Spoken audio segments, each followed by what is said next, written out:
मेरा सलाम आप तमाम को जो जानना चाहते हैं और चीज़ों को समझना चाहते हैं। जी तो आज इन चंद कीमती मिनटों में आप समझ पाएंगे कि रिलेटिव एटॉमिक मास से क्या मुराद है, इसे रिलेटिव एटॉमिक मास क्यों कहते हैं और इसकी ज़रूरत क्यों पेश आई, यानी इसकी अहमियत। तो चलें आज हम अपना टॉपिक शुरू करते हैं, रिलेटिव एटॉमिक मास। सबसे पहले रिलेटिव एटॉमिक मास की तारीफ आपको समझ आनी चाहिए। तो रिलेटिव एटॉमिक मास, उसकी तारीफ मैंने यहाँ पे लिखी हुई है।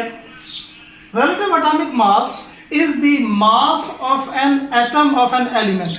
ये एलिमेंट के एटम का मास है as compare to the mass of an atom of carbon taken as 12। यानी कार्बन के एक एटम का मास हमने 12 मान लिया है। हम मानते हैं कि कार्बन के एक एटम का मास 12 है, और जब हम उसको 12 मान लेते हैं तो उसके बाद हम दूसरे एटमों को उसके साथ रिलेट करते हैं, और रिलेट करके जो दूसरे एटमों का मास बताते हैं वो कहलाता है रिलेटिव एटॉमिक मास। यानी अगर मैं कार्बन को, अच्छा आपको वैसे ये भी पता है कि कार्बन के 3 आइसोटोप्स हैं, तो कार्बन 12, 13 और 14 आज हम उनको कहते हैं। उनमें से जो लाइटेस्ट था, उस लाइटेस्ट को हमने माना कि ये कार्बन 12 है, और उसको हमने मान लिया कि इसका मास फर्ज कर लें कि 12 है। अगर उसका मास 12 है तो बाकी एलिमेंट्स का मास उसके मुताबिक हमने एडजस्ट किया है। यानी कार्बन को हमने मान लिया है कि उसका मास जो है वो 12 है, और उसके बाद हमने दूसरे एटमों को उसके साथ कंपेयर किया है, और दूसरे एटमों को कंपेयर करने के बाद जो जिस एटम का मास निकला हमने उस एटम का उसको रिलेटिव एटॉमिक मास कह दिया। मिसाल के तौर पे कार्बन को जो है वो मैग्नीशियम के साथ जो है वो रिलेट करते हैं, तो कार्बन को 12 मानते हैं, तो मैग्नीशियम क्योंकि उससे दुगना है तो मैग्नीशियम का मास फिर हम 24 मान लेते हैं। तो इस तरीके से हमने हर एटम का जो है वो मास मालूम किया है। इसको हम कहते हैं रिलेटिव एटॉमिक मास। और यहाँ से आपको ये भी समझ आ गई होगी कि हम इसको रिलेटिव एटॉमिक मास क्यों कहते हैं। हम इसको रिलेटिव एटॉमिक मास इसीलिए कहते हैं क्योंकि हम ये कार्बन 12 के साथ रिलेट करके मालूम करते हैं। यानी कार्बन को 12 माना, और फिर कार्बन को 12 मानते हुए दूसरे एटमों का मास मालूम किया। कार्बन को 12 मानते हुए दूसरे एटमों का कार्बन के साथ रिलेट करके जो मास मालूम किया उसको हम क्या बोलते हैं, रिलेटिव एटॉमिक मास।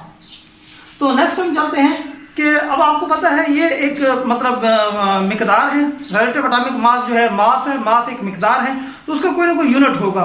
तो इसका जो यूनिट हमने बनाया हुआ है, the unit used to express the relative atomic mass is called atomic mass unit. AMU से हम इसको जाहिर करते हैं। तो जो यूनिट हमने इसके लिए बनाया है वो है रिलेटिव एटॉमिक मास यूनिट, और हम उसको जाहिर करते हैं AMU से। So the mass of the lightest atom of carbon element is 12.000 AMU। Meaning यानी ये 000 मैंने क्यों लिखा है, ये बेटा इसलिए लिखा है कि हम मानते हैं कि कार्बन जो है उसका जो लाइटेस्ट आइसोटोप है उसको हमने मुकम्मल 12 जो है वो मान लिया है, तो उसका हम मास मानते हैं कि 12 AMU है, और बाकियों को फिर हम उसके साथ कंपेयर करके बताएंगे। उसके बाद जो है आपको फिर यहाँ से ये भी कंफर्म होना चाहिए, पता होना चाहिए कि अगर कार्बन को हम 12 मान रहे हैं तो फिर 1 AMU कितना होगा। तो बड़ी आसान सी बात है, कार्बन को 12 माना है, तो कार्बन को अगर 12 मानते हैं तो उसका जो 12वां हिस्सा होगा, यानी कार्बन के 12 हिस्से करें, उसका जो 12वां हिस्सा होगा वो क्या कहलाएगा, 1 AMU। तो क्या डेफिनेशन, यानी AMU की क्या डेफिनेशन बनेगी कि 1 AMU is the 1/12 of the mass of the carbon 12।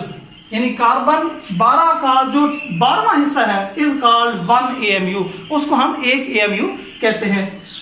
अच्छा, इसके बाद जो है वो बहुत अहम सवाल जो है वो पूछा जाता है कि हमें रिलेटिव एटॉमिक मास की ज़रूरत क्यों पड़ी, यानी ये जो यूनिट है मास का, ये यूनिट हमें क्यों बनाना पड़ा। देखिए मास का पहले भी हमारे पास यूनिट है, मास का जो आपको पता है ऐसा यूनिट है वो किलोग्राम है, तो मास का यूनिट है हमारे पास, तो हमें ये यूनिट बनाने की क्यों जो है वो ज़रूरत महसूस हुई। तो उसका आंसर बेटा ये है, आपको पता है कि जो एटम है उसका मास इंतहाई कम है, एटम का मास बहुत कम है, तो उस कम मास को हम किसी भी तरीके से तोल नहीं सकते थे।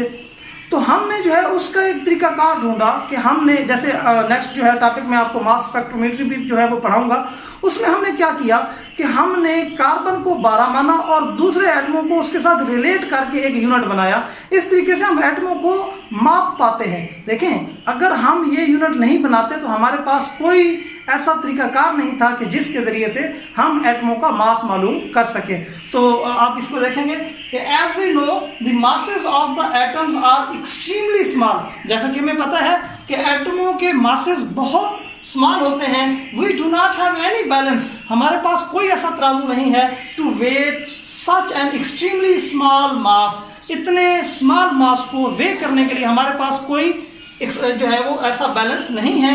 That is why we use relative atomic mass unit scale to express the masses of atoms.